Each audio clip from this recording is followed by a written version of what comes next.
Hello, everyone, and welcome. My name is Kambiz Ranavardi, co-president of ColumbiaDC and graduate of the School of Engineering and Applied Science. First, let me thank our partners for this event, the Yale Club of Washington, D.C. and Harvard Club of Washington, D.C.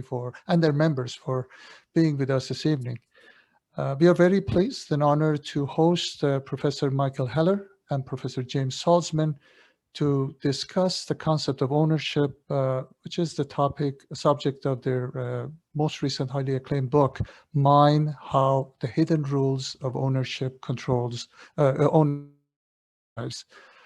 The link is provided on our website, or you can Google it. I highly encourage everyone to check it out. It's a very enjoyable, engaging, and illuminating read.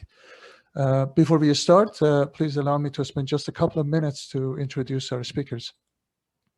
Michael Heller is one of the world's leading authorities on ownership, who gets what and why. He is the Lawrence A. Wien Professor of Real Estate Law at Columbia Law School, where he has served as a Vice Dean for Intellectual Life. His writings range over innovation and entrepreneurship, corporate governance, biomedical research policy, real estate development, African American and Native American land ownership, and post-socialist economic transition. In each area, Heller helps people see and cure ownership dilemmas no one had previously noticed. Heller has taught at Michigan, NYU, UCLA, and Yale Law School.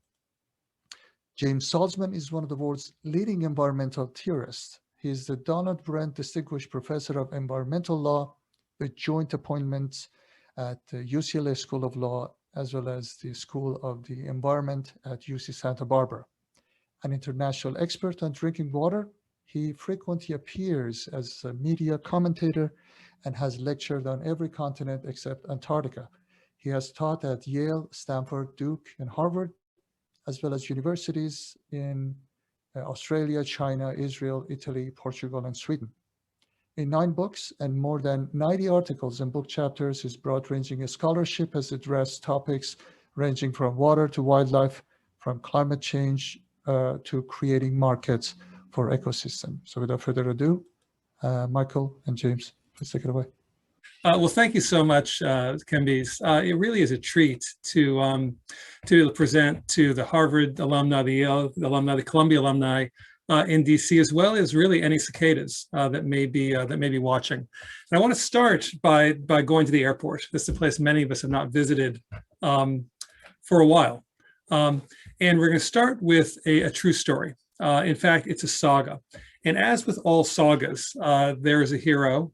And there's a villain. So this is James Beach. I'm not going to tell you which is which, actually. You can decide for yourself as we go along. He's a big guy. He's over 6 feet tall. He's a frequent traveler. He was on a crowded United flight from Newark to Denver. He was in the middle seat on row 12, in fact. And after takeoff, again, he's a frequent traveler, he took out his laptop. He also took out these little plastic clamps that are called knee defenders, and he put them on the front of the tray table. You can see them circled in this photo right here. They cost about $21 on the internet, and they lock the seat in front in place. The ad for them literally says, "We will stop reclining seats on an airplane so your knees won't have to." So he opens his laptop and he starts typing. The claims are for real. The passenger sitting in front, she couldn't recline her seat. She realizes soon what the problem is, so she slams her seat back. The knee defenders pop out. Beach isn't taking any of this. He basically pushes his laptop back from being crushed into his abdomen. He jams the seat back up. He reattaches the clamps. At that point, she throws a cup of water in his face. We actually do not know how this might have escalated because the pilot changed course to Chicago for an emergency landing. Passengers removed from the plane, presumably abashed. Continues on to Denver, an hour and 38 minutes late. There was a similar event just a week later, a flight from Boston to Paris, and these high-altitude brawls quickly went viral. The blogosphere was booming with these self-righteous claims. Now, fights over reclining airplane seats may seem foolish and frankly, maybe even a little stupid, but they reveal a great deal about how the hidden rules of ownership really work? And so Michael and I are going to ask 3 questions to frame the first half of our talk. Why is reclining an airline seat an ownership conflict at all? Why are these battles breaking out now and not before? And as I said earlier, who's the villain here? Who's the hero? So let's start with the first question. Why is reclining an airline seat even an ownership issue? The fight may seem to be, can you recline or not, but there's more going on. And the more going on is that the real conflict here is over the control of the wedge of space behind the seat. That's the triangle that's shown in yellow here. And the question really is, who controls, who owns the wedge here? The recliner in front or the knee defender in back? Now, it turns out once you start to think about it, there are conflicts over ownership, over control of space in all kinds of parts of flying. So you know what I'm talking about. When there's a shared armrest, Michael actually is holding up our prop here. When you get on, you're sharing an armrest and such, there's unspoken jostling.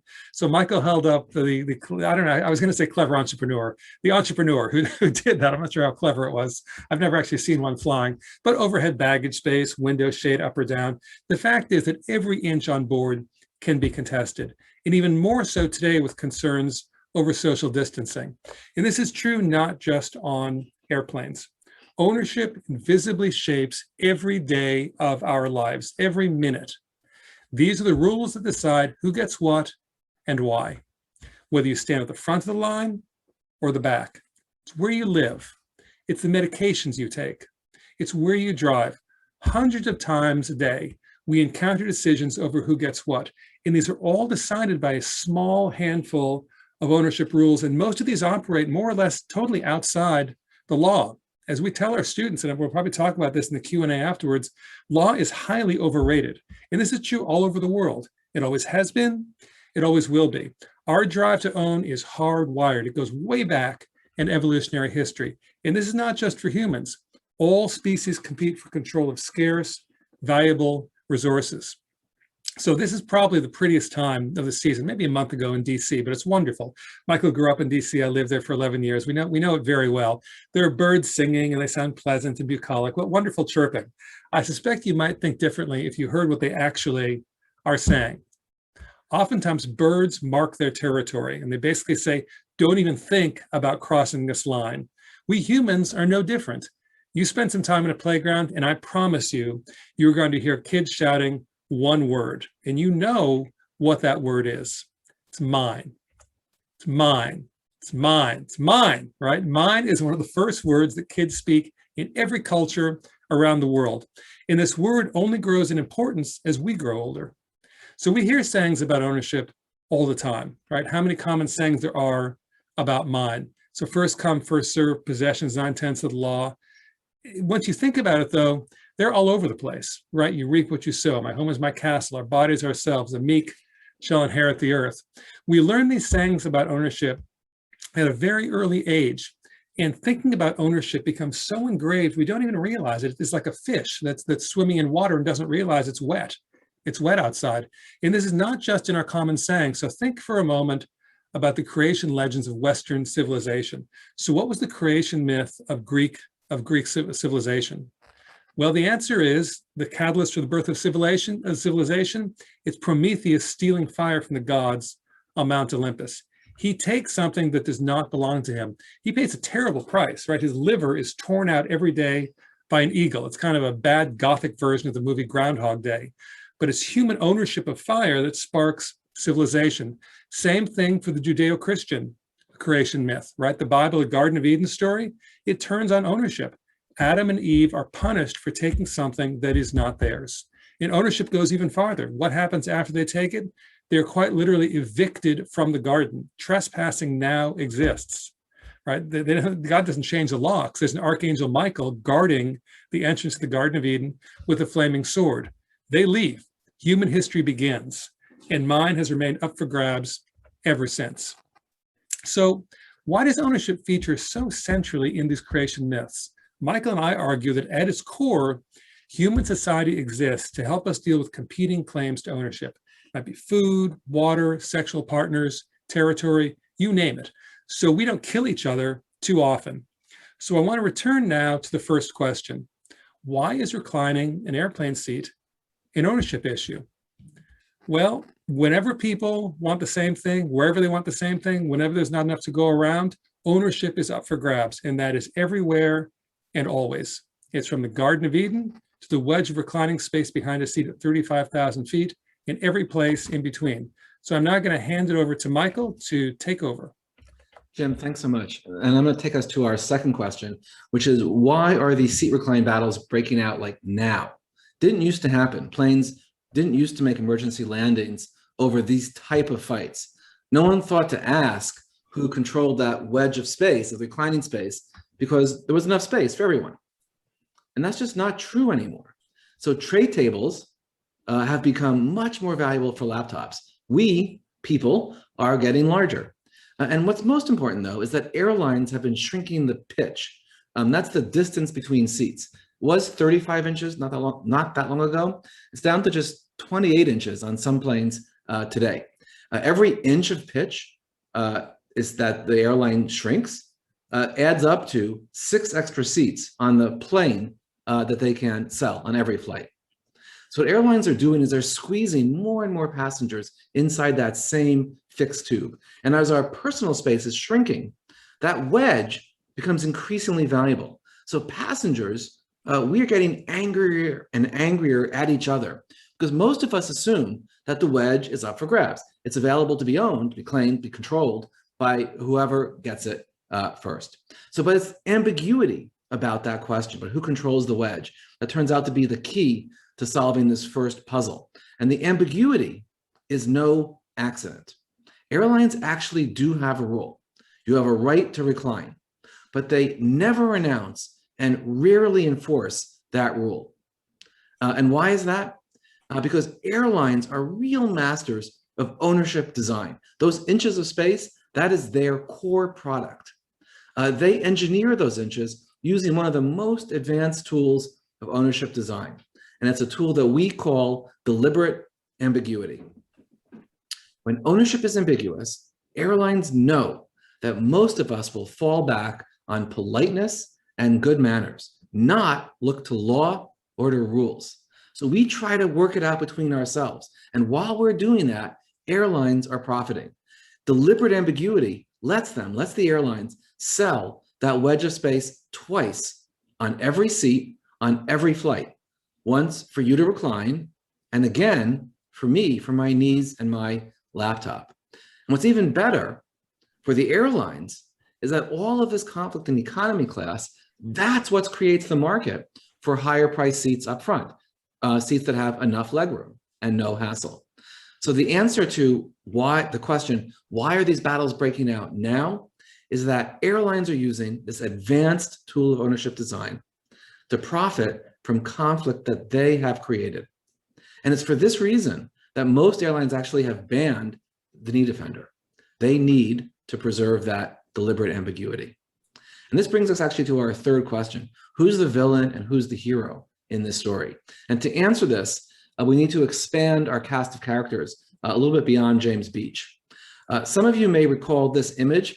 This is a still image from a video that went viral last year. Millions of people saw this. That's a woman named Wendy Williams in front there with the red sweater. She's just reclined her seat. The guy behind her you can see is in the last row. He couldn't lean back, so she's basically in his lap. He gets mad and starts banging her headrest like an irritating metronome. So I want to ask you, it's actually the participatory moment in our talk today, which is, who's the jerk? Who is in the right here? The recliner in front or the guy in back? Wendy or James Beach with the knee defender? And I want to see what you think. So we're going to put up a poll. This should be on your screen now. Is it okay to recline your seat on a crowded flight if someone's behind you? So what I want you to do is just to, don't overthink it, just click, yeah, if I can recline, I'm reclining, or no, just don't do it. There could be, I could imagine, other answers, but I want to ask you to answer yes or no. I'm gonna give you just a little more time to puzzle that over, and then we're gonna put up the results. 75% have voted. So if you haven't had a chance to click one or the other, if you can click now, we'll give you maybe a few more seconds, and let's see how we're doing. Okay, it's leveled off. All right, let's see what we got. Wow, look at that. It's basically a 50-50 split. So let's close that off. So if, and that's, you know, what's so interesting. So basically half of you support Wendy, the recliner. And actually Ellen DeGeneres agrees with the half of you who said that. Unless the seat punches you, said Ellen, don't punch back. The other half support the guy in the last row, or James Beach. And Delta's CEO Ed Bastian actually agreed with that view. He says that Wendy should have asked before leaning back. It was rude not to. Don't recline to somebody's lap. When Jim and I give this poll, we've given it many, many times. We've given versions of this talk in many different contexts. And what's shocking to us, and I hope it's a little bit surprising, at least to you, is that the poll always splits 50-50. And what I hope is maybe a little bit surprising is that I'm sure most of you are not in doubt about your own view. Like, of course, you can lean back, or of course you can, but maybe you're surprised about how much of this audience and every audience disagrees with you. How is that possible? And here's the answer. What's going on is that mine may seem obvious and natural to each of us, but this ownership conflict, like every ownership conflict, is really a storytelling battle. And what's remarkable is that when things first come to be owned, from the earth, the Garden of Eden, to that wedge of space, everything, that battle, the storytelling battle, always draws from just 6 simple competing stories.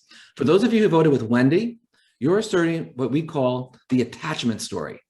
The wedge of space is attached to, and thus belongs to, the front seat. The button controls the wedge.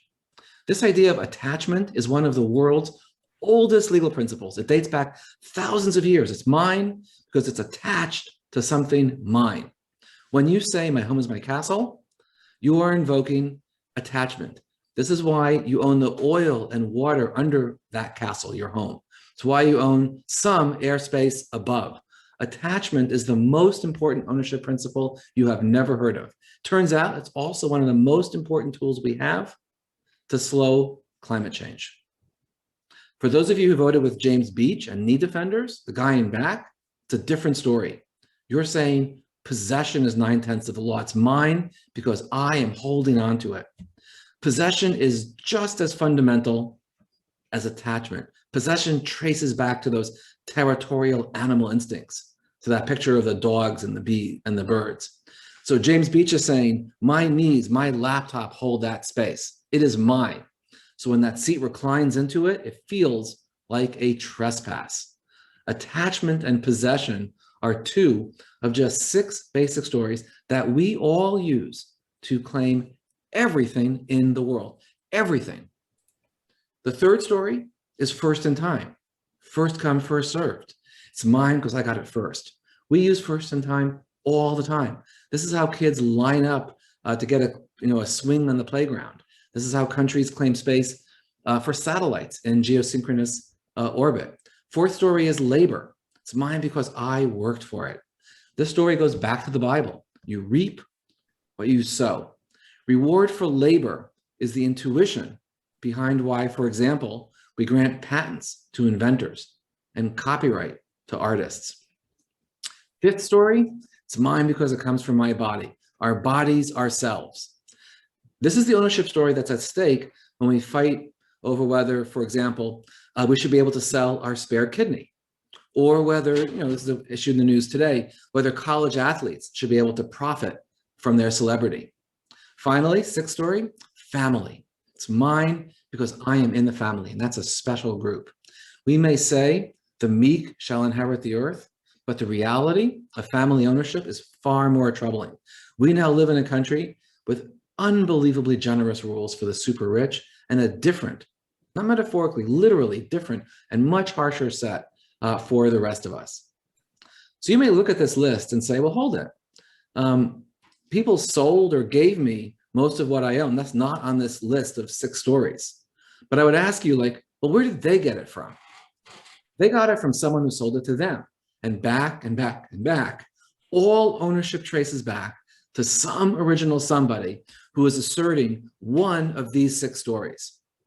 And what conflicts arise when you assert one story and I reply with another. In that case, we each claim the moral high ground. We each insist on the rightness of our view, reclining or laptops. We each assert the story that advances our claim. And here's what's really cool and actually really important. That reclining seat battle is playing out across the entire economy and with far higher stakes than just that wedge of reclining space. So here I want to turn it back to Jim. Thanks, Michael. So more and more, we live our lives on the web. And our internet activities reveal enormous amounts of personal information, what we buy, where we travel, even our health status. This data taken together is known as our clickstream. So ever wondered why after searching for an airline ticket to go for a weekend, I don't know, to Chicago, suddenly everywhere you go on the web, ads are popping up about Chicago hotel deals, Chicago concerts. The travel website has tracked your activities online and sold these to advertisers. Our clickstreams, our likes, our looks, they're worth hundreds of billions of dollars. It's the sale of this information that powers much of the internet economy. Now, this is often phrased as a privacy concern, but it turns on ownership. And one of the central questions for our time is, should you own your clickstream or the tech giants? So let's do another poll right now, right? Is it okay that Amazon and Facebook own your clickstream? Yes, the price I pay to use their services. No, it's my clickstream, it's mine. You don't have to beat your chest when you say that, but. Okay, folks, this is a smart audience. We're already up to 70% voting. So let me give it another 10 seconds. But I think the trend is pretty clear. Yeah, the numbers aren't changing. Numbers aren't changing very much. So let me end it here and share the results. So this is interesting, right? So this people were split over the internet. Over seat reclining. They're not split over who owns your clickstream. But what's interesting is that this is as up for grabs as a reclining seat. The battle is playing out right now, and it demonstrates a much broader dynamic, right? Whenever any new valuable resource emerges, ownership is ambiguous at first because no one owns it. Right? What's going on right now is web companies are staking their claim. They are claiming the clickstreams for themselves. But here's the thing. The settings could not be more different, right, between a reclining seat on an airplane and who owns your clickstream, but it's the same stories at play, the seat reclining and the web. Facebook and Amazon are telling an attachment story. The data trackers are like the button on the airplane seat. Our clickstream data attaches to their apps, so they say, it's mine. We can claim possession, though. We can say, look, they're trackers, they are trespassing into our lives. They are metaphorically leaning their data trackers into our virtual apps. It's possession versus attachment all over again. And the question is, can we create virtual need defenders to keep the tech giants out? Europe and California, to a degree, they've started giving people some control over their data privacy, but in most of America and most of the world, ownership is up in the air. And the first step to claiming your clickstream is to realize that you are, all of us, right now, in the middle of a storytelling battle for the fate of our online lives. And if this poll is representative, 70% think they shouldn't own it, well, then we can act as citizens and start to do something about that. So let's now close the circle on the seat reclining story. What lessons can we take from this saga? So a few. The first is ownership conflicts are all around us. Whenever people want the same stuff, there's an ownership battle, and that is everywhere, and that is always. As resources become scarcer, these storytelling battles, they become more intense. We use just 6 simple stories. Michael laid them out for you, and this is true in every corner of the world. Now, you may have noticed we are using Western examples, right? And certainly, different cultures will emphasize one story over another, but here's the thing. Everyone is choosing from the same storybook. Finally, ownership is always up for grabs. It is always a choice. Ownership is not a fact. There is never a necessary correct answer for who gets what. What we want to do now is to pivot. In the remainder of our talk, we want to open a window into how the hidden rules of ownership really work. So let's go back to some of our basic sayings, right? My home is my castle. Possession's 9/10 of the law. First come, first served. These stories are so powerful because they just feel right. They feel natural, they feel fair, they feel simple. But much of what we know about these stories, it's wrong. In practice, more and more often, the real ownership story is my home is not my castle. Possession is 1/10 of the law, and it's first come, last served. Now, savvy businesses, governments, they already understand this. They are skilled at ownership, at engineering the 6 simple stories of ownership, what we call ownership engineering, to steer you to do what they want. And so what we're going to do now is really drill down to give you a better sense of this. We're going to focus on first come, first served. Michael? Thanks, Jim. So first come, first served is one of these 6 stories. This has been the rule for how people initially claim mine for much of human history. And today, when you go to the deli to get a bagel, it's, first in line, step on up, or to the DMV to get your driver's license. This is also how water rights are divided in the American West. We use a rule lawyers called prior appropriation. The first to put the water to beneficial use is first in right. This is how family wealth was passed on for most of human history. Inheritance went to the firstborn son. That's why, this is in this picture here, that's why Jacob is tricking Isaac so he can claim his older brother Esau's inheritance. Kids are taught from a very early age to line up to get all sorts of things. And you can see why this ownership story is so powerful. First seems intuitive, seems fair. It's easy to apply, it's easy to enforce, even for kids, like without parents policing a lot of the time in the playground. But here's the thing, who is first does not define itself, not ever. This is something that we drill into our law students, and it's hard to get this across. First in time, who is first is not an empirical fact. It never is. It is always a story, it's always a choice, and it is always up for grabs. And to see how this works, I want to actually take you to visit the masters of line management, and that's Disney. Disney markets itself as the most magical place on earth, has until last year, 58 million visitors a year. It's America's top honeymoon location. There is one place though where Disney is not the most magical place on earth. You know what that is? It is when you are waiting in line for 5 hours for a 5-minute ride on Space Mountain. Forget about it. Even when you get inside the ride, there's another long wait. Kids are not known for their patience. So first in time created a real headache for Disney. Long lines annoyed too many customers, but Disney couldn't engineer the rides to accommodate more people per hour. So the challenge for Disney became, can we engineer ownership instead? Could Disney profit from long lines? And that's when Disney introduced something called the Fast Pass. Fast Pass lets a family skip that regular endless line for a fixed entrance time with a very short wait later in the day. So those who plan ahead can get 3 of these Fast Passes every day. And so you have some kids who want to take the 7 Dwarfs train. With a Fast Pass, they're not so grumpy anymore. Now those kids are happy. It's win-win. And in particular, it's Disney that wins. With Fast Pass, Disney got grumpy families moving around, spending money, not angrily idling in line. So it's no longer old-fashioned first in time, but that change for most people feels open, it's accessible. Everyone, anyone can get a Fast Pass if you just plan ahead. Question for Disney though was, could they do even better? Could they redesign first in time, re-engineer first in time to profit directly from the line waiting hassle that Disney created? So here's where Disney took the next step, what Jim and I really view as the genius step in ownership design. So there's a lot of wealthy people who have much more money than time. And for them, Disney created what they call the private VIP tour. It's basically a super duper Fast Pass. It lets you skip every line and every ride all day long for just $3,000 to $5,000 on top of the price of admission. So if your family wants to ride Splash Mountain 5 times in a row with no waiting, knock yourselves out. So now Disney profits directly from the long lines it has created.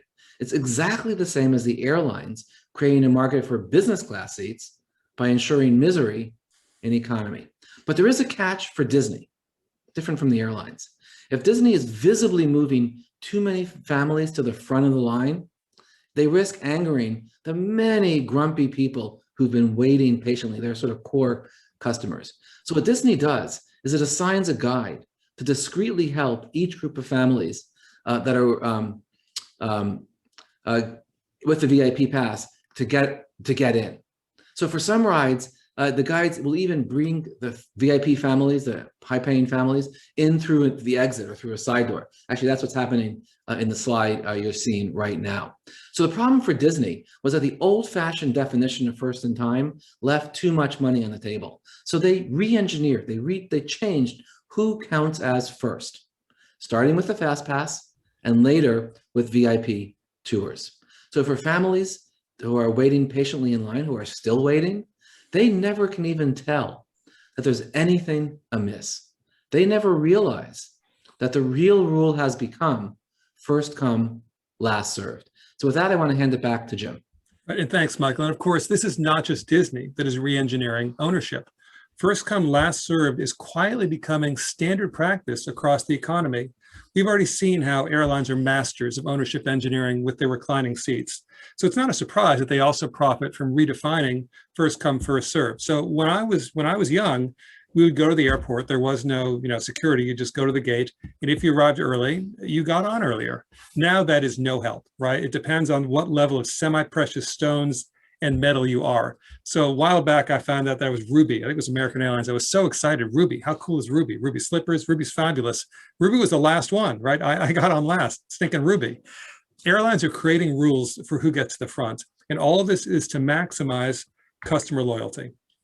If you want to get to the head of the line, fly often, pay full fare. Otherwise, it is first come, last served. It's not just businesses. Governments also redefined first in time. So this highway fast lane is going to be familiar to many of you, actually probably all of you. It used to be available that whoever moved into the fast lane, first come, first serve. You get in the fast lane, you stay in the fast lane, no more. In many cities, the fast lanes have been transformed into so-called HOV lanes, high occupancy vehicle lanes during rush hour. When this first started, these were reserved for carpools and electric vehicles. Why is that? Promotes cleaner air, less pollution from the daily commute. They changed who counts as first for the environment. But of course, that's not always the case, right? Disney saw ways to make money from its lines. Governments don't like to leave money on the table either. And so I'm sure many of the folks watching this, you know what I'm talking about. If you want to get from Northern Virginia to downtown DC quickly during rush hour, solo driver, gas guzzler, no problem. Just pay $30, 75 cents, and you are going to zip across the bridge right on the 66. This is known as congestion pricing. It's similar to the VIP pass, but everyone can see it. Here's what I want you to focus on. And we're far enough along the talk now that I think this is going to be clear. The holders of valuable resources, they use their ownership like a remote control, and they steer us to do what they want.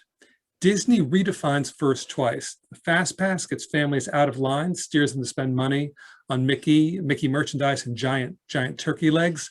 The VIP Pass, that steers the 1%ers to pay thousands. The low-value customers, they are left waiting in endless lines. They are the only ones who are still playing by the old rules of first come, first served. Airlines define first for boarding priority. They want to encourage brand loyalty. In highway departments, they're using first for HOV lanes. It might be environmental, promote carpooling, low emissions cars. It may be to raise money. But here's the thing. In all of these cases, ownership is working as social engineering. Businesses and governments are redefining first to direct our behavior. They are steering us to get what they want. So people may still feel like they're playing by first in time, but as we've seen, the real rule today more and more is first come, last served. And anywhere you see a long line, creative entrepreneurs can profit by re-engineering first in time as well. And here's also a great example that's local for you all, right? Michael and I are law professors, and from our perspective, the best free show in DC, forget the Smithsonian, it's the Supreme Court, right? You can sit only steps from justices. Only about 100 free seats, though, are available for the public. That's those benches in the slide. That is a scarce resource. And many of you have seen this, right? Entrance is first come, first serve. No cutting. People line up well ahead for the big cases. But here's the weird thing. Minutes before the doors open, these ragged-looking people at the front of the line, they are exchanging places with well-dressed folks carrying briefcases. You can see the same thing with lines for public seats at congressional hearings where the nation's laws are written. So what is going on? Welcome to the line standing industry. So linestanding.com and others charge clients up to $6,000 to get in first. Their business model is to pay minimum wage to hired line standers. They wait for days in the rain and cold. And this is now a standard expense for lawyers and for lobbyists. And so normally Michael and I give this talk to folks who are not in DC. And so we say, if you want to go to DC and see a big Supreme Court argument, odds are you can't get in. I suspect that's probably the same for you all, unless you happen to be the lawyers and lobbyists who can charge for that. But line standing is booming business in the private sector too. If you want to be in the front of the line for a Broadway show, new iPhone launch, Macy's parade, pay up, right?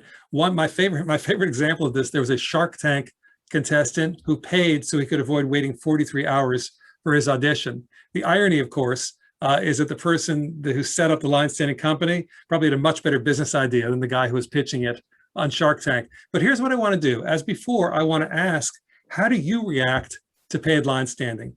Do you think it's undemocratic? Do you think it's unfair? Maybe it's the market at its best. It's creating jobs to meet demand. So here's the third of our 4 polls. I'm actually fascinated to see this, because this is a very sort of special audience.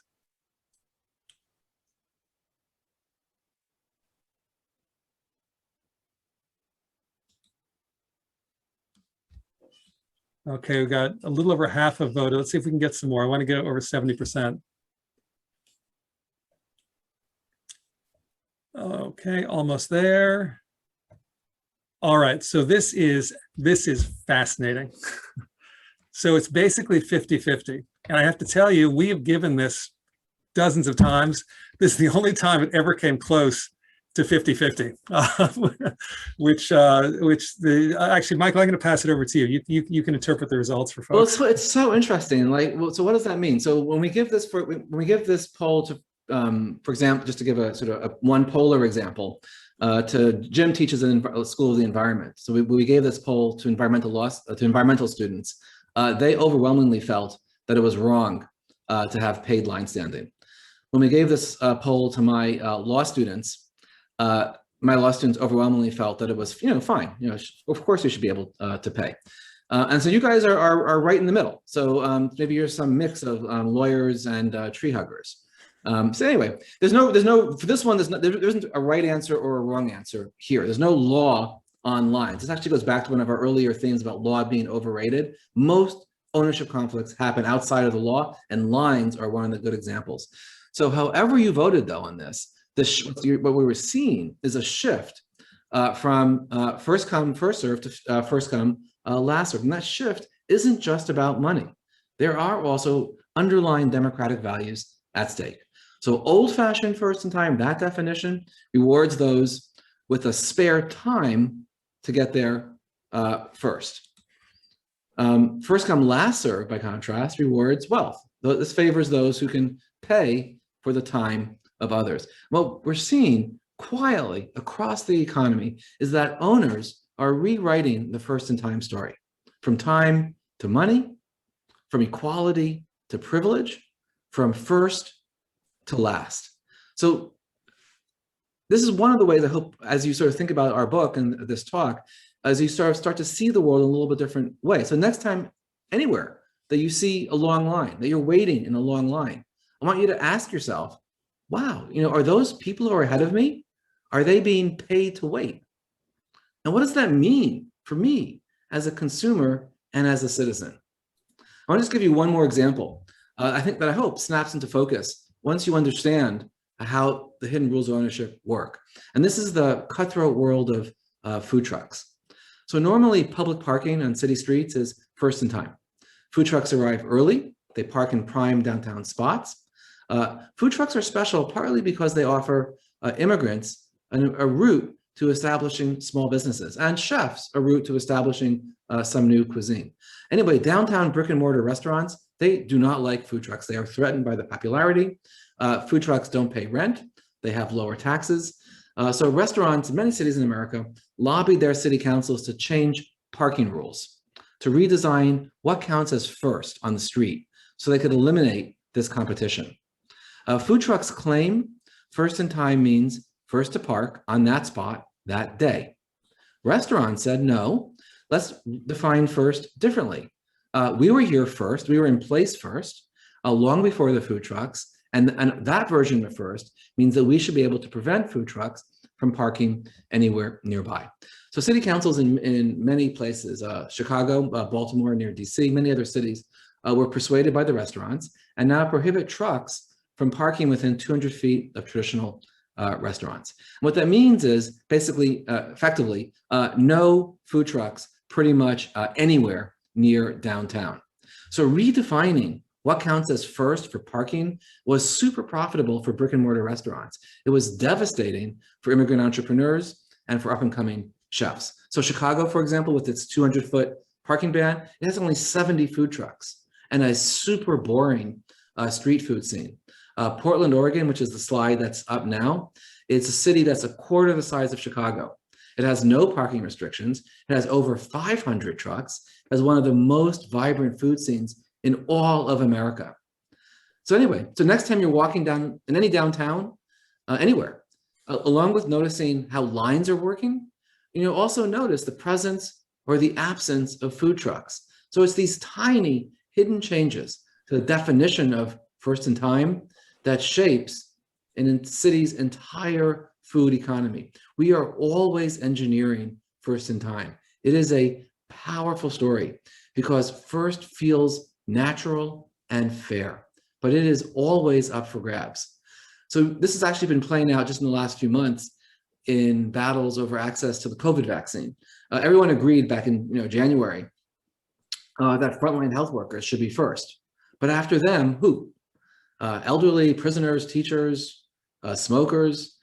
Smokers got priority in New Jersey. Anyway, each group was defining first to promote its particular values. And it turns out that in the past year, line standers quietly shifted from queuing to buy new iPhones and theater tickets, which went dark. So that whole business shifted over to waiting in line for COVID tests, and then in February and March and up through part of April for vaccines. Anyway, vaccines don't administer themselves. Owners always face a choice how to define who's first. States, cities, governments, nations have defined it in different ways and changed who's first and who's last.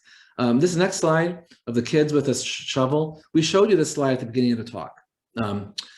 One kid is shouting, "Mine," I'm holding on to it, and the other, a little girl there, is screaming, "Mine, I had it first." And now, as we come to the end of the talk, you know that this is more than just a screaming match. It's a storytelling battle between possession and first in time. And now you know that these are two of just 6 simple stories that everyone uses to claim everything in the world. And what you also know is that remarkably, businesses and governments are using the exact same stories to decide who can recline, who owns your clickstream, who owns your genetic data, who can get vaccines first, and hundreds of other ownership conflicts all around us. Ownership is a form of social engineering. Now, in this talk today, we just picked one of those 6 stories. We focused on the shift from to first come, last served. But savvy owners know how to turn all of those 6 ownership stories upside down, to use that remote control, to get you to do what they want quietly. So just for example, Amazon and Apple have redefined online possession. You think of possession as 9/10 of the law. Your instincts with that little shopping cart are that it's yours, but online possession is just 1/10 of the law. And today, there's a growing gap between what you feel like you own and what you actually own when you buy something online. Governments often turn these stories upside down as well, sometimes for profit, but often to serve the common good, or to try to serve the common good. So it turns out that our best solutions for solving climate change involve redesigning the attachment story, that little button on the airplane seat. Our best chance for reining in America's new wealth aristocracy is by redesigning family ownership. And with that, I want to do just 2 things. I want to say the Q&A is open, and we really wanted to sort of move fairly quickly through our talk, because really for us, the most fun, and I hope for you, is the Q&A. So you can put questions into the Q&A. See the little button on the bottom of your Zoom screen, and we'll come to those in a couple of minutes. So with that, I want to turn it to Jim to bring us home. Great, thanks, Michael. So once you know where to look, the hidden rules of ownership really, they explain so many puzzles all around us every day. And so I want to leave you, before we go into the Q&A, we want to leave you musing about a few of these puzzles. So why, for example, does HBO encourage, not just tolerate, but encourage illegal password sharing? How is it that we can sell some body organs, but not others? So why, for example, is selling blood plasma, eggs, and sperm okay, but selling a spare kidney is not? How has Amazon engineered the buy now button so the company gains an unearned premium every time you download a book or a movie? And how is it that South Dakota has become the world's leading money haven? They are crushing Switzerland and the Cayman Islands. What does this mean for the rise of America's new aristocracy of an inherited wealth? These are just 4 puzzles, but there are 100 more that may seem unrelated, but they snap into focus once you look at them through the lens of ownership. So we want to leave you today with a challenge. Pick any newspaper, today's, tomorrow's, next week's. We are 100% confident that a front page story will turn on ownership. How can we be so sure? Because the 6 simple stories that we explored today, they frame every struggle over the things we all want, and that's a lot of things. Once you see how ownership really works, you can't unsee it. And once you can see it, you can begin to be a more effective advocate for change as a parent, as a consumer, and as a citizen. And so at the end, if you'll indulge us for some quick self-promotion, if you're interested in what we talked about, we've got a website called www.mindthebook.com. It has a ton of resources for all things mind. Most useful, I think, is there are about a dozen short videos, most of them on stories we couldn't include today. There are links to social media channels. And on top of that, we wrote mine for readers of books who are curious, like Freakonomics, Nudge, Tipping Point, to change how you see the world. And so we hope that some of you, if you liked what we talked about, you'll consider making mine yours. But with that shameless self-promotion behind us, we want to thank you for being with us here today. And now to the Q&A. All right, thank you both so much. If I can get my video to turn on. My name is Miyako. I'm the club administrator for the ColumbiaDC Alumni Club. We have a bunch of questions coming in. So I think we might start off with your airplane seat reclining example, since we did get some comments and questions on that. So we had somebody immediately say everybody should just compromise by reclining halfway. And then Kathleen says, why doesn't the recliner ask if the person in back minds if they recline, or if the person in back says, could you stop reclining? Hello. And so they're, I guess, saying how much of this rage would be diminished if people were just a little bit politer. Well, absolutely. So the politeness point really goes to what the airlines have been, that's the core of their engineering design, which is that they do want people to mostly fall back on politeness, because it's the politeness that's what lets them sell the space twice. So one of the Robin asks, actually also in the Q&A, does the gender of the person reclining affect people's judgments? And we haven't broken that out in our talks, but I would bet that Robin is right, that there's a strong gendered and well as potentially racial component to who leans back and who gets leaned on, that may actually be a more powerful divide that's sort of hidden by that 50-50 split. My guess is that then you could do sort of more serious research on this and find sort of politeness norms that are sort of shifted depending on a bunch of different kinds of categories. Actually, there is some news you can use. So yes, politeness is the airline's solution for this. Ownership is ambiguous all over the place. Airlines know this. They use this ambiguity. They want to keep it ambiguous. So there's 2 ways you can maybe solve the problem of people leaning back into you. One is as a consumer, and second is as a citizen. Let me just turn to those 2 quickly and maybe go back to the next question. So as a consumer, it turns out that there is a solution to, if you don't want people leaning back into you, there is a solution that actually works. It turns out that if you offer someone $20 not to lean back, it doesn't usually work. People feel sort of put off by the offer of money. If you ask them not to lean back, they also don't respond well to that. They feel like they have the right to. But 3/4 of the time, if you offer to buy the person in front of you a drink or a snack, they won't lean back into you. They'll take the drink or snack and they won't lean back. It transforms the exchange into, sort of brings you into community with each other. It is a version of politeness that gets people obligated to each other. So if you do, want someone not to lean, buy them a drink or buy them a snack. That's the individual decision.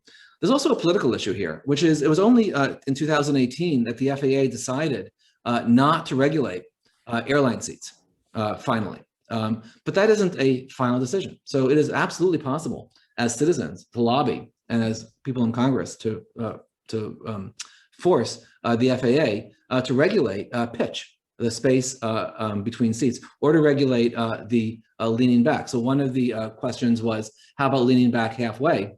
And some airlines actually, Delta recently, for example, just decreased the recline from 4 inches to 2 inches. So they still have the button, you still feel like you have control as the person in front, but the reality is you barely recline at all. And some airlines have even gone further, some of the budget airlines, and pre-cline the seats. They've set them at a fixed angle where it turns out that the conflicts were more costly to them, and they mostly fly short-haul flights. So they decided it was actually profit maximizing for them to basically eliminate the recline altogether. So there are both sort of personal solutions, citizen solutions, and market solutions that address the recline ownership question. And you mentioned that you haven't looked at kind of the gender difference in this, but we do have people asking kind of about differences culturally around the world. So Rachel says, have you seen differences in just even your poll responses between cultures in different parts of the world? She says, thinking of psychological differences as to how people view strangers as highlighted in Joseph Heinrich's The Weirdest People in the World. And then we had another question from Dengaran who says, they're glad that you pointed out the Western creation myths and that they think the European American gloss on the centrality of private ownership to life and perhaps the 6 stories. But does your book explore, or have either of you explored in other works, any indigenous views of land or property that may look more like a mutual stewardship or sharing economy model rather than private ownership? Yeah, sure. So one of the things that actually I want to do, now that the book is out, I actually want to look at creation myths from many different cultures. My hunch is that almost all of them turn in some respect on ownership and contested ownership, but we'll see. But it really is striking how the sort of Greek and Judeo-Christian, basically our ownership stories. We're not anthropologists, but what we have found in the research that we've done is that even though there's no question there are some societies that are more communal, some that are more sort of private property based, they're still using the six basic stories, right? So even in cultures where there's much more communal ownership, still when someone is asserting sort of control or primacy over one resource over another versus another, there's got to be a justification or a basis for that. And that's where the 6 stories come in, right?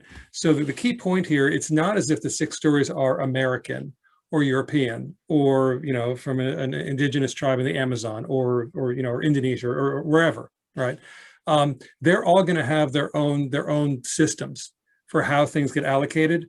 But the fundamental claim of who gets what and why, those do come down to the 6 stories. That's been our experience. And we would be happy if there are anthropologists in the audience, if there's a 7th story. We've been trying to find them and haven't yet. Michael? Well, I've worked in many countries around the world, working on creating property rights systems from post-socialist countries to Latin America and Africa. So I've looked at ownership, study ownership in really many corners of the world. Jim has taught and lectured on ownership really all over the world. Actually, the bio said not Antarctica, but he's actually lectured in Antarctica as well. So there may be a story that we've overlooked, and it's absolutely right that traditional ownership systems in parts of Africa look and feel very different from, or kibbutz in Israel, or any of many different ownership systems around the world look and feel very different from, or socialist systems from what we all may be familiar with here in DC.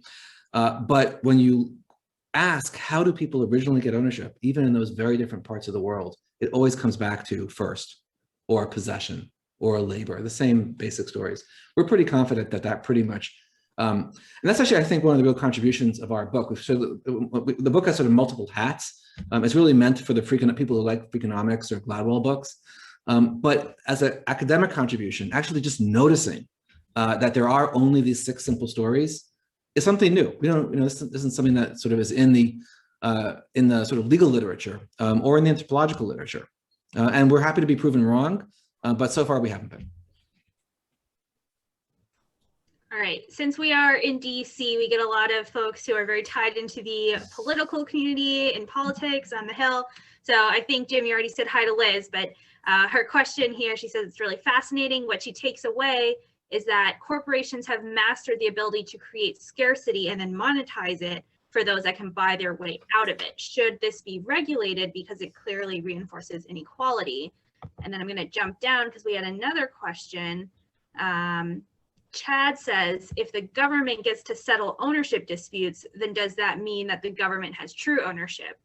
And if so, which story explains the government's ownership? Yeah, there's a lot in those questions. So let me start with it, and then Michael, I'm sure will want to jump in. So let me start with Liz's first. So the question is this reinforcing inequality? All owners face the same challenge if they have a resource that there's demand for. And the question is, how are they going to allocate it? Right? That's the nature, essentially, of property law, right? And there are a lot of different ways to do it. We can use markets, which may reinforce inequality. One of the person asked, you quoted Marx, right? I forget the exact phrase, but to each his share. That's another way to distribute it. I was at Duke for 11 years, and they distributed basketball tickets by people camping out in front of the stadium. So there are a lot of different allocation systems, and it's absolutely right that those systems are designed with values underpinning them.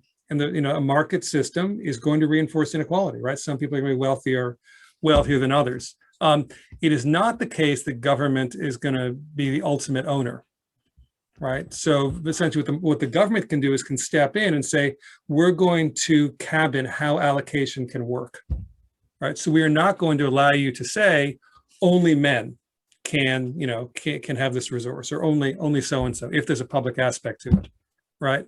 And so there is that shaping of it. But frankly, most of the things that are being allocated back and forth, first of all, they're not government owned, they're not publicly owned, even though many are. But more important, the law doesn't actually affect 99.99% of our exchanges, right? Only a tiny percent of ownership conflicts ever go to court, ever get involved with the government. But there's a lot there, Michael. I'm sure you want to jump in with some stuff too. Actually, I was distracted by all these great questions. So I was thinking a little bit about the inequality piece of this.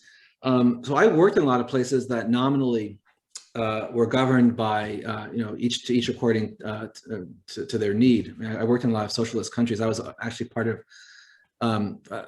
25 years ago. I worked for the World Bank and was part of the first team into every socialist country when they transitioned to a market economy. And my job in particular was to create property rights in land and housing. It was basically define private property in governments that were trying to recreate that following socialism.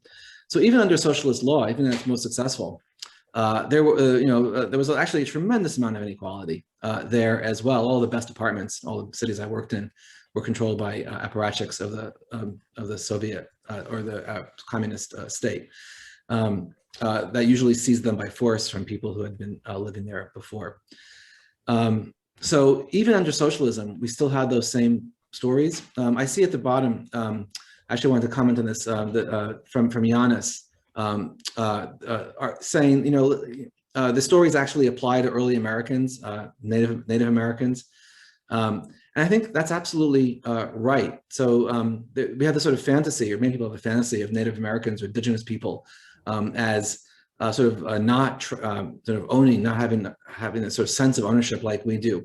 But that actually wasn't true at all. There's a tremendous amount of territorial boundaries among Native tribes, certain understandings of markers of what counted for ownership that were largely overridden by European settlers. But it's a systems of ownership that exist really anywhere that you look in the world, and that exist among kids, that exist among grown-ups, This is, as far as we can understand it, universal. Okay, and we're getting a bunch of questions coming in on climate change. So I'm going to kind of hit a few here. Linda says, how do these rules apply to negotiating between countries on dealing with climate change? And then we also have a question from Ken saying, tell us about ownership and climate change. And then we just got one in asking about the air. So between polluters and people who want to breathe clean air, what principle decides or should decide who owns the air? Great, all great questions. So again, I'm kind of a tree hugger. Michael's much more of a property person. I'm more of sort of an environmental person, which is why it's actually been fun to collaborate together. But many, if not most, of environmental problems actually come down to ownership. And so when a factory owner pollutes, right, she doesn't own that pollution. You know, that's a gift to all of us. Thank you very much. Right? The ownership rules don't require her to basically, without law at least, to basically take care of the damage that those cause. Similarly, landowners don't own the benefits that they provide. So one of the most important ways to battle climate change is to prevent deforestation and actually increase forest cover. The reason for that is that plants and trees are terrific at sucking carbon dioxide out of the air. It's called carbon sequestration. They breathe in CO2, they exhale oxygen. When you have deforestation, when you have slash and burn, you cut part of a forest, particularly in the tropics, it's a double whammy, because not only are you losing the sink of carbon sequestration, but you're creating a new source of all the carbon being released. And so one of the main focus of the climate negotiations has been, how do we change the incentives so that those who control the land of the tropics, the landowners, are basically, they make more money with the trees standing than burned and cut down. And so what has been used is, it's a strategy called RED, or RED Plus, as some of the environmental folks listening may know. Michael and I call it as if ownership. So it basically means treating landholders as if they own the benefits, the so-called positive externalities that they provide us, and we pay them for it because we're benefiting from it. And if we don't pay them for it, then they're going to have other economic incentives to behave differently. And what's fascinating is that this is the exact same approach that New York City uses to get the best drinking water off from the tap in the country. Right? They basically treat the landholders in the Catskill and Delaware watersheds far to the northwest of New York as if they own the clean water coming off their land and going into big pipes that go all the way into New York City. And so this idea of attachment, which is really the story it comes from, is enormously important in terms of climate policy. And Michael, did you want to add anything? Okay. I'm the environment guy. Yeah. I've learned everything about the environment from Jim. He's been my tutor over these years of writing the book. It's been a lot of fun. Awesome. Well, we have a question. In your talk, you mentioned vaccines and people waiting in line and kind of that switching over to that sphere with the pandemic. But Jonathan asks, what kind of social engineering is being orchestrated by government's decision to waive patent protection on vaccines? What kind of hidden rules of ownership determine whether this sort of on-again, off-again waiver attempt will be upheld? Yeah, so this is a very big topic. It's a big topic in the same way that the environment is.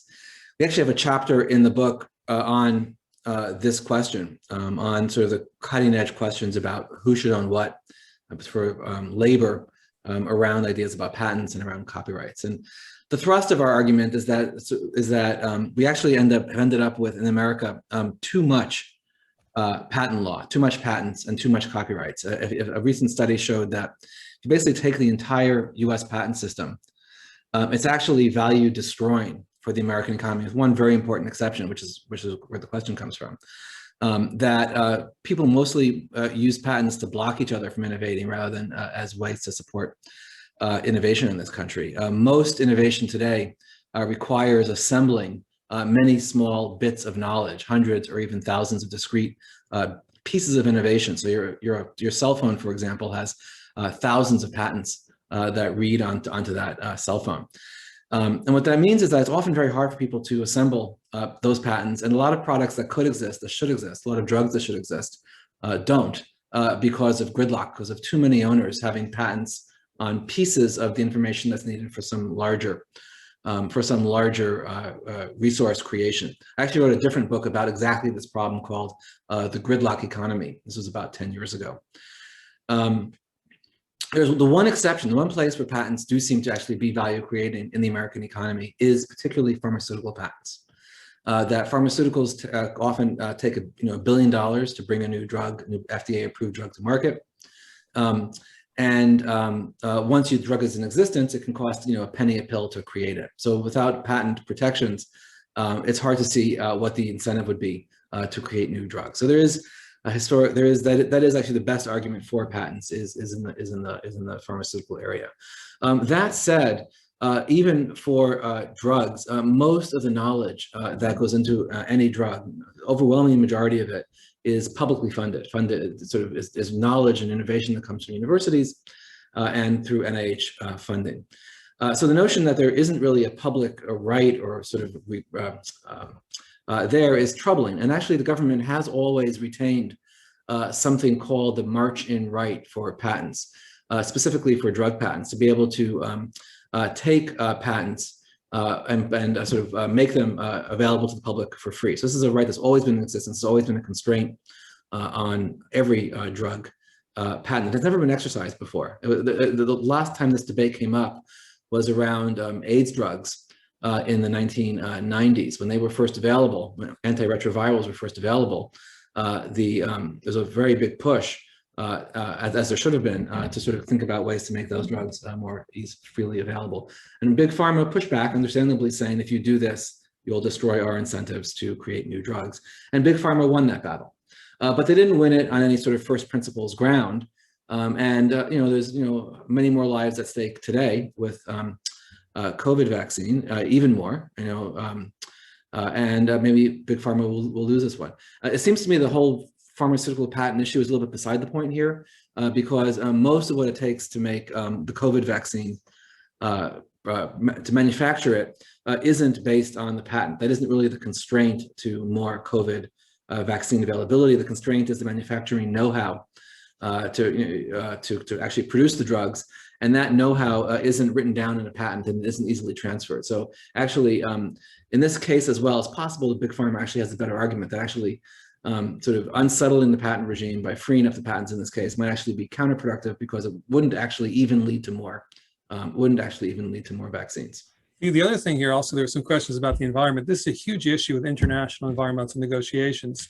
So with ozone depletion, with climate change, India, Brazil, China, they say, look, we're willing to use ozone-friendly substances. We're willing to use more sort of low carbon renewable energy, but we're not going to pay these crazy licensing fees, right? So give it to us for free, or what they call preferable terms. And it hasn't really happened, right? This is not just a pharma issue. For a lot of these sort of global issues, we have to be willing to weaken some of the patent protections, and to date it hasn't happened. Okay, our next question, Aaron asks, what are your thoughts on the trend away from ownership of films and music and books towards a monthly payment for streaming the items? Well, there's so much there. Let me see how to come at this. So I guess one piece of this is to say that this, from the perspective of musicians or artists, they're often very skeptical of the move to streaming, and they have been for the last generation, on the grounds that they don't get paid nearly as much. And that's true. What that's done, though, is it's really shifted the business of music in actually not terrible ways. Musicians today make a lot more of their living from performance, from merchandise, from live experiences, and the recorded music becomes more of the advertisement for the other experience. And that actually goes to sort of the point they were making about patent law a minute ago, which is that in my mind, both a lot of patent and copyright is overrated. So in the patent area, we've just covered, like think about a company like SpaceX, that's sending people, maybe to Mars, but up into space. They basically have no patents whatsoever. They're a very innovative company, but they just don't use patents. And actually, it's also true for Tesla. Elon Musk basically made the Tesla patent portfolio freely available to all of his competitors. I'm not going to block you using my patents. I want everyone to electrify. And the same is true with copyright, that, for musicians, there's other kinds of advantages, other kinds of routes to getting some payment other than through copyright. And if you look actually across the economy, there's many more sectors of the economy that are quite innovative. Like the fashion industry, for example, fashion is constantly copying. Forever 21 is constantly knocking off couture designs for basically nothing. And yet, fashion didn't grind to a halt because they don't have copyright protection. Comedians come up with new jokes all the time, even though they don't copyright their jokes. Sports coaches come up with new football plays, new soccer plays all the time, even though they can't patent the play. It turns out that there are many different pathways to innovation that are outside of the law. So being first really matters if you're a coach. If your play wins the game or wins the season, that actually is quite valuable to you. Comedians use shaming to get people to if someone steals a joke. Joke stealers are ridiculed, can't get bookings. Fashion industry also actually these days is using social media shaming. When Urban Outfitters copies some small designer's design, the site gets flooded with complaints from the designer's followers. And the Urban Outfitters, in a recent example, took down the competing design. So there are many pathways to protect innovation other than ownership. This isn't a law audience, but lawyers in particular are often and often a lot of business people are often sort of fascinated by the importance of law. And one of Jim and I's main message is that there's a lot of innovation, a lot of creativity, a lot of value that can be created outside of the law by being first, by network externalities, by using social media shaming, by using secrecy like Elon Musk does for SpaceX. Jim and I actually have an article recently in the Harvard Business Review that may interest some of you called Elon Musk Doesn't Believe in Patents, Why Should You? Something like that. Anyway, the Harvard Business Review article is, the link to it is on the press part of our website, mindthebook.com.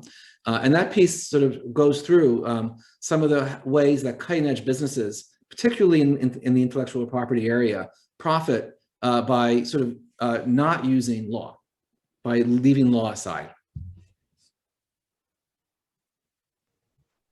Okay, we have a long question here from Zena, who says she really loved your suggestion to humanize, and she kind of had a couple of thoughts about this. So if you get on a plane and you're really, in a bad mood and somebody reclines their seat, you get really pissed off. But if they explain they're in a lot of pain, then you'll gladly give it away. So it's kind of the mindset of offering it makes you feel a lot better about it rather than it being taken away from you. And she has another example about a train. But what are your thoughts on those points? Yeah, so part of this is getting to the story of possession is 9/10 of the law, right? I own it because I'm currently possessing it. And one of the examples she gives, which I think is a good one, is, well, what if you're sitting there and someone comes on who's heavily pregnant, who's elderly, or for some other reason they shouldn't be standing on the subway. Do they have a claim to your seat? And this gets into basically all kinds of cultural norms, shaming. How is it that we respond to these things? I mean, realize that, possession is 9/10 of the law. That is deep-seated psychologically. So imagine that you're at the supermarket and you've got all the stuff in your shopping cart and you're about to go out, and Michael, this horrible person, walks by and he says, "I've been looking for 12 eggs. That's great." And says, "Oh, and you've got butter too. Thank you." And then he walks away. How would you feel? You wouldn't feel warm and fuzzy, right? But here's the thing.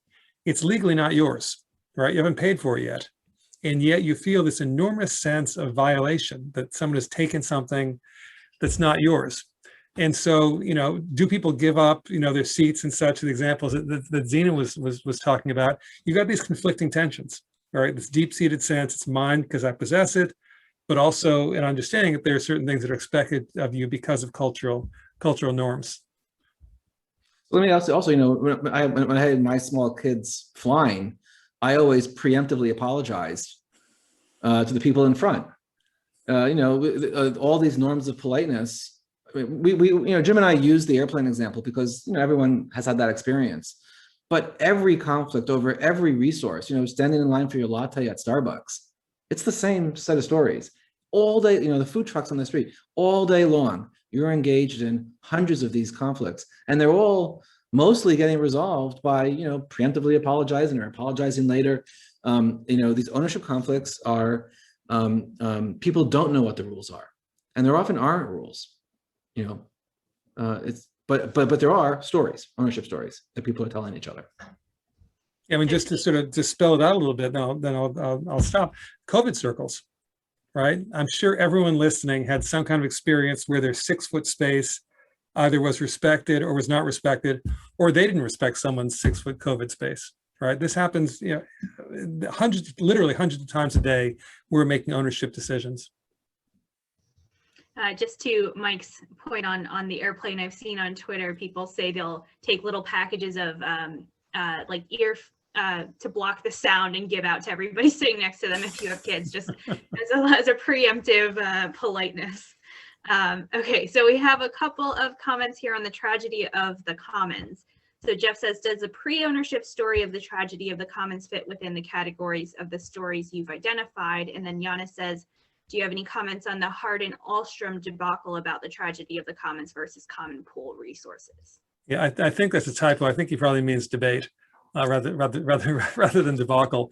So just to sort of fill in for folks who aren't property geeks. So the tragedy of the commons basically is this situation where there's a commonly accessible resource. It's an open access resource like a field. And it's fine when the demands on it are low. There are just a few sheep that are grazing. But as you get more and more sheep coming in, if you hold your sheep's grazing back, others will graze what could have been yours. And so it's a tragedy because the individual incentive is to graze as quickly as possible. It's individually rational, collectively disastrous. And so the question for property theory and environmental law really for ages has been, how do you solve the tragedy of the commons, right? Because if folks are using too much groundwater, they're catching too many fish, they're dumping too much pollution into the atmosphere. Those are all versions of tragedy of the commons. And the traditional story had been privatize it, right? Basically cut it up and turn into private property. People take care of their own property. Or you could say regulate it. Government's got to come in and say this many sheep. And if you have too many sheep, you get fined or thrown in jail or whatever. Elinor Ostrom, who's an economist in Indiana, she won the Nobel Prize. She said, wait a minute. You can look around the world and find all kinds of so-called communal property regimes where basically the government doesn't step in, and yet it seems to work out. And what she was looking at basically was that there were informal rules of allocation.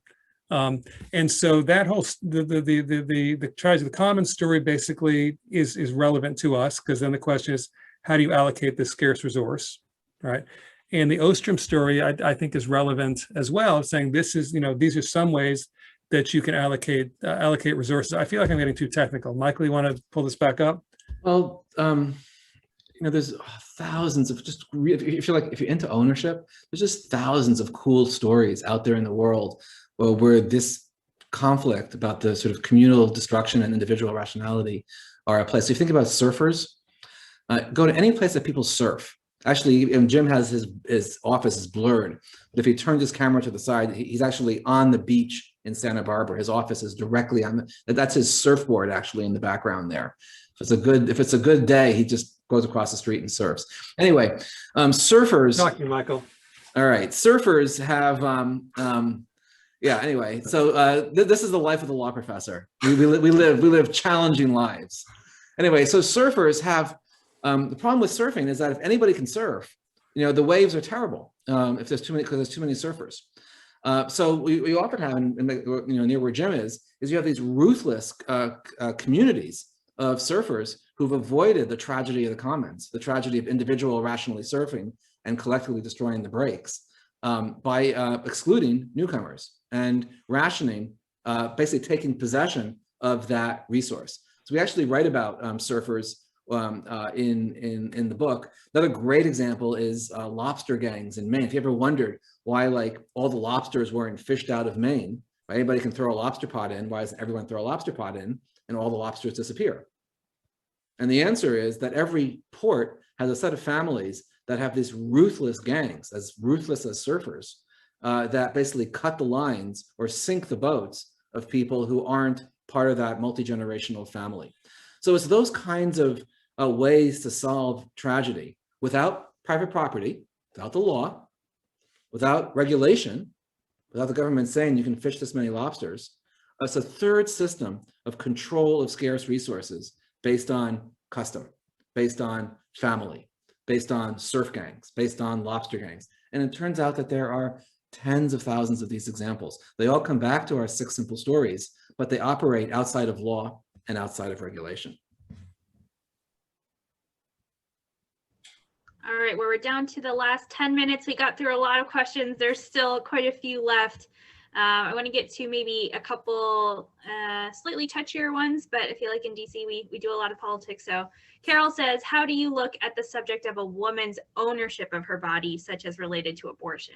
And then we also had a comment that said, you know, it sounds like ownership belongs to the takers and power players. So it's well, let me take the first one about women's ownership of her body. So we have one of our chapters is called Our Bodies Ourselves. It turns on the book by the Women's Health Collective from the 60s called Our Bodies Ourselves. We actually flip it, Our Bodies Not Ourselves, because of the big gap actually between our intuitions about our self-ownership and the reality of ownership today. So you can conceptualize abortion as an ownership question. In the book, we write about gestational surrogacy, which is sort of adjacent to the abortion question. Should a woman be able to rent her womb to gestate an embryo of another couple? And that's actually, it's a very new technology, right? Before IVF came along, it actually wasn't possible. But now it is possible. And this is true for abortion, it's true for IVF, it's true for egg donation. What you have is, as medicine advances, we have more and more bodily resources that can be conceptualized as property, and we can have either sellable or not. This is actually a question where the sort of way that we think about our bodies, the way that we think about ownership, actually gets in the way of coming up with, I think, sort of creative solutions. So we tend to think about ownership as an on-off switch. It's mine or it's not mine. If you go into a parking lot and there's one car that's mine and I can open it up, and every other car, I know it's not mine. My only responsibility is to not touch it.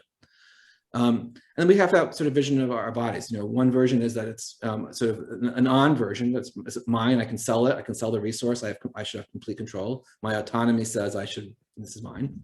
And the other version that we have actually traces back to the American, sort of the original sin of ownership in America, which is slavery, the brutal ownership for 4 centuries of African-American bodies in this country.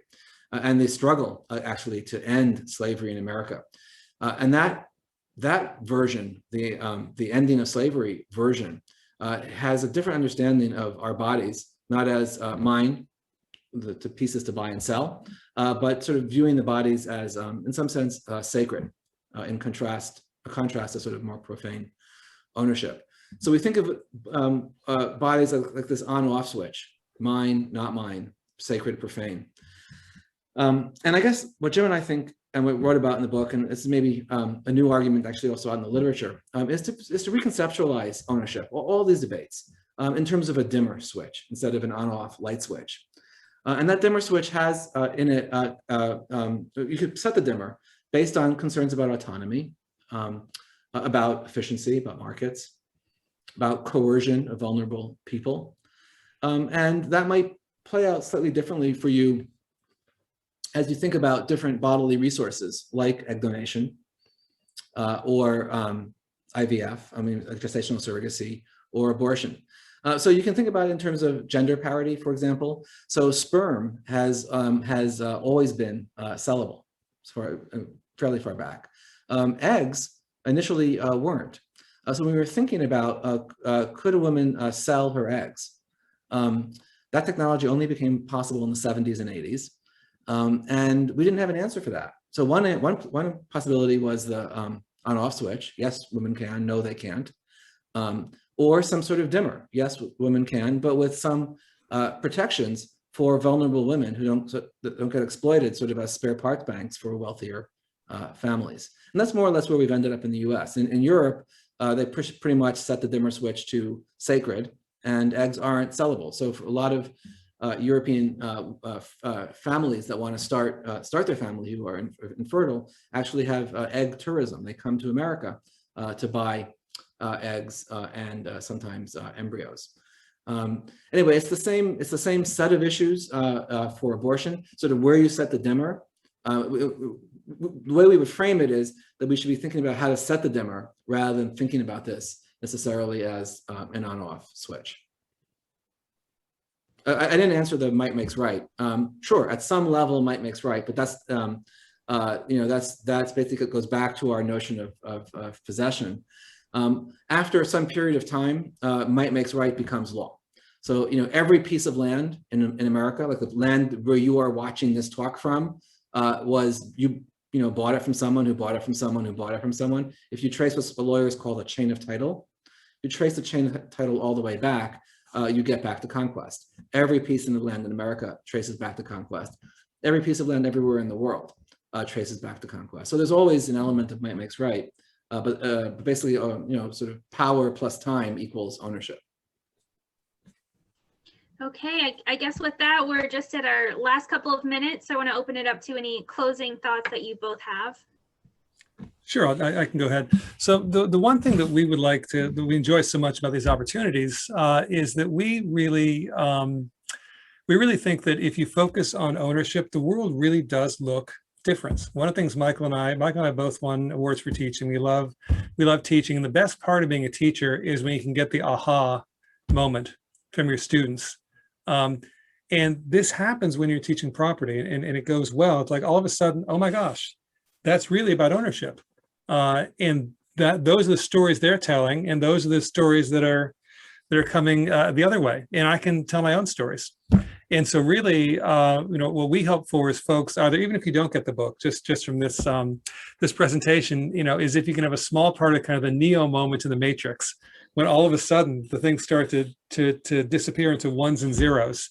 And I promise you, if you start looking at conflicts through the prism of ownership, a lot of the time, if not most of the time, they're going to look different, and you're going to understand them differently.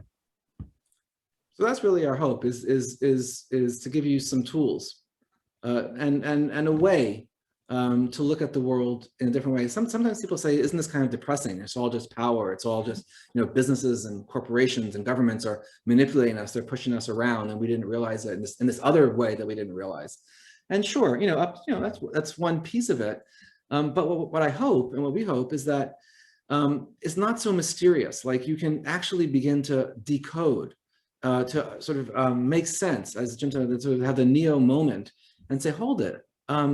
It doesn't have to be the case that the Facebooks and Googles own my clickstream. That I can actually work as an engaged citizen to push back against that. They're telling an ownership story of attachment. I can tell an ownership story of first in time or self-ownership. And my story is just as good. Like that's one of the real core sort of points we really want you, our students, to understand, which is that ownership is not something natural. It is not something fixed. It is always a choice. And it's always a choice between this very small handful of stories. And once you know the stories, once you see how those stories are being told, you can say, hold it, let's make a different choice on whatever the issue is, with your kids, as a consumer, and I hope as a citizen. Great. Well, thank you both so much for spending your evening with us and all of our alumni here from the various different alumni clubs in the DC area. We did record the event, so we'll be able to share the link tomorrow. And of course, we will link to your book. We suggest everyone go out and get it so you can dive a little bit deeper into these topics and continue thinking about them, of course, afterwards. So I guess with that, we will hopefully see everyone at a future event. Thank you so much. Thank you all so much.